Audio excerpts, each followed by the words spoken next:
Hello guys, இன்றைக்கி நம்ம சேனலில் என்ன பார்க்க போகிறோன்னா தேங்காய் பால் சாதம் தான் பார்க்க போகிறோம்.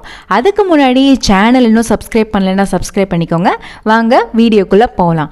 இது வந்து நீங்கள் லஞ்ச் பாக்ஸ் ரெசிபியாகவும் யூஸ் பண்ணிக்கலாம், இல்லைனா சீக்கிரமாக ஏதாவது வெரைட்டி ரைஸ் செய்யணுன்னா கூட இதை நீங்கள் செஞ்சுக்கலாம். ரொம்பவே டேஸ்ட்டாக இருக்கும், சிம்பிளாகவும் இருக்கும். இது நம்ம வீட்டில் இருக்க இன்க்ரீடியன்ஸ் வச்சு நம்ம செஞ்சு முடிச்சிடலாம். வாங்க எப்படி செய்யுதுன்றதை பார்ப்போம். ஃபஸ்ட்டு உங்களுக்கு தேவையான அளவுக்கு அரிசி எடுத்து வச்சுக்கோங்க. நான் வந்து இங்கே 2 கப் அரிசி எடுத்திருக்கேன். அதை ஒரு 20 மினிட்ஸுக்கு நல்லா ஊற வச்சு எடுத்துக்கிறேன். அதுக்கப்புறம் தேங்காய் பால் சாதம் செய்கிறதுக்கு வெங்காயம் நறுக்கி வச்சுக்கிறேன். நான் ஒரு பெரிய சைஸ் வெங்காயம் 1 நறுக்கி வச்சுருக்கேன். அதனால் நீளமாக கட் பண்ணி வச்சுக்கிறேன். அதுக்கப்புறம் தக்காளி 1 கட் பண்ணி வச்சுக்கிறேன். அதுக்கப்புறம் பச்சை மிளகாய் நான் வந்து இங்கே 3 நறுக்கி வச்சுருக்கேன். அதுக்கப்புறம் குக்கரில் 1 டேபிள் ஸ்பூன் ஆயில் ஆட் பண்ணிக்கோங்க. 1 டீஸ்பூன் நெய் ஆட் பண்ணிக்கோங்க. பிரியாணி இலையை ஆட் பண்ணிக்கோங்க. அதுக்கப்புறம் பட்டை, அதுக்கப்புறம் கல்பாசி, ஏலக்காய் 1, அன்னாசி பூ கொஞ்சமாக ஆட் பண்ணிக்கோங்க. 2 லவங்கம். இந்த ஸ்பைசஸ்லாம் சேர்த்த பின்னாடி நம்ம கட் பண்ணி வச்சுக்க வெங்காயத்தை ஆட் பண்ணிக்கோங்க. நல்லா வதக்கி விட்டுக்கோங்க. அதுக்கப்புறம் பச்சை மிளகாய், அதுக்கப்புறம் இஞ்சி பூண்டு விழுது. இஞ்சி பூண்டு விழுது நல்லா பச்சை வாசனை போகிற அளவுக்கு நல்லா வதக்கி விட்டுக்கோங்க.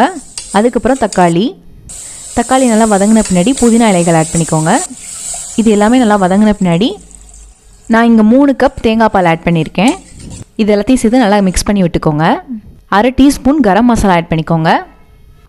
1 டீஸ்பூன் கல்லுப்பு. இது எல்லாமே நல்லா கொதிச்சு வந்த பின்னாடி நம்ம ஊற வச்சுருக்க அரிசி எடுத்து ஆட் பண்ணிக்கோங்க. அரிசி போட்டுட்டு நல்லா கிண்டி விட்டுட்டு மூடி வச்சுக்கோங்க. 1 or 2 விசில்ஸ் போதும். குக்கரில் நல்லா விசில்லாம் வந்த பின்னாடி ஒரு 20 நிமிஷம் கழித்து குக்கரை ஓப்பன் பண்ணிக்கோங்க. அதுக்கப்புறம் வந்து உங்களுக்கு முந்திரி வேணும்னா முந்திரியை வந்து நெய்யில் வறுத்து ஆட் பண்ணிக்கோங்க. நான் இங்கே நெய்யில் வறுத்து முந்திரி ஆட் பண்ணிக்கிட்டேன். லாஸ்ட்டாக கொத்தமல்லி தழை ஆட் பண்ணிக்கிறேன். இது எல்லாமே நல்லா மேலே போட்டுட்டு நல்லா கிண்டி விட்டுக்கோங்க. பாருங்கள், நல்லா வந்திருக்கு. அவ்வளோதான், ரொம்பவே ஈஸியான சிம்பிளான தேங்காய் பால் சாதம் ரெடி ஆயிடுச்சு. உண்மையாகவே டேஸ்ட் ரொம்பவே சூப்பராக இருக்கும். நீங்கள் ஈஸியாக சிம்பிளாக டக்குன்னு செஞ்சு முடிக்கிற மாதிரி ஒரு ரெசிபி வேணும்னா கண்டிப்பாக இந்த ரெசிபியை ட்ரை பண்ணி பாருங்கள். ரொம்பவே டேஸ்ட்டாக இருக்கும். 15 to 20 மினிட்ஸில் செஞ்சு முடிச்சிடலாம். அவ்வளோ ஈஸியான ரெசிபி. உங்கள் வீட்டில் வெஜிடபிள்ஸ் எதுவும் இல்லை, ஆனால் ஈஸியாக செய்யணும், டேஸ்ட்டாக செய்யணும்னா கண்டிப்பாக இந்த ரெசிபியை ட்ரை பண்ணி பாருங்கள். இந்த ரெசிபி பிடிச்சிருந்தா லைக் பண்ணுங்கள், ஷேர் பண்ணுங்கள், கமெண்ட் பண்ணுங்கள். மறக்காமல் சேனலை சப்ஸ்கிரைப் பண்ணுங்கள். இன்னொரு வீடியோவில் பார்க்குறேன். பாய்.